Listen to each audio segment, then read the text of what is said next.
Yeah, sure, what would you like me to play? And they said, look, you can play whatever you want, preferably one of your love songs. So I played him a couple of love songs. If anyone hasn't heard some of my earlier love songs, they're about kind of half-dead chickens and Shrek and all sorts of weird stuff.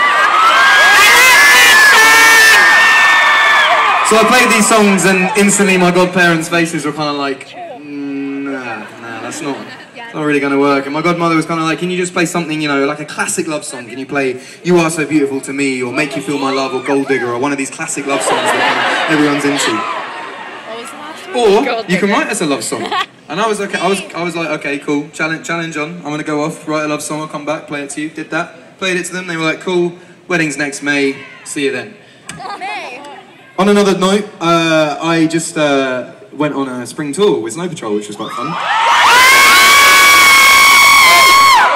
And I had to cancel the last 4 dates of the Snow Patrol tour, and it was written about in British press that I was entering rehab. Which I was a bit like, oh, okay, fair enough, cool. So I didn't really say anything to kind of justify it, I guess. But the real truth of it, I was flying home to play my godparents' wedding. But if anyone does ask you, was Ed in rehab? Just keep up the pretense. Let's keep me real. Keep up with the pretense. Thank you. Don't. Anyway. Now this song has it was kind of written for two best friends that fell in love. Now if you came to this gig tonight with your best friend that you've secretly been in love with for 3 years but you haven't told them. Now this happens to me, happens to everyone, happens to the best of us. And you thought, right, you know what?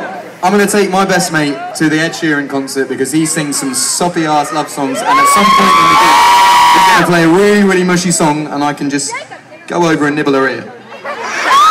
If this is you, this song, there's no better time for ear nibbling. If you need to nibble ears, now is the best time. I'm calling you out. If there was no ear nibbler going on in this song, you're doing it wrong. On another note, I got a call around 2 hours ago from one of my best friends from school, a girl called Emma, who I used to sit next to in maths, and you know we've been friends. I went home for a birthday party a couple of weeks ago and, you know, hung out with her new Scottish boyfriend and stuff and blah, blah, blah. She rang me up to say, I'm engaged. And I was like, that is wicked. Her boyfriend basically whisked her off to Paris and proposed on the Eiffel Tower. And, you know, it's kind of a bit odd. She's the first one out of our whole crew that's getting married. So I'd like to dedicate this song to her tonight and to any best friends, lovers, husband and wife, anyone in the audience who fell in love with their best friend. I'd like to dedicate this is going to be one of the quietest songs of the night, and I'm going to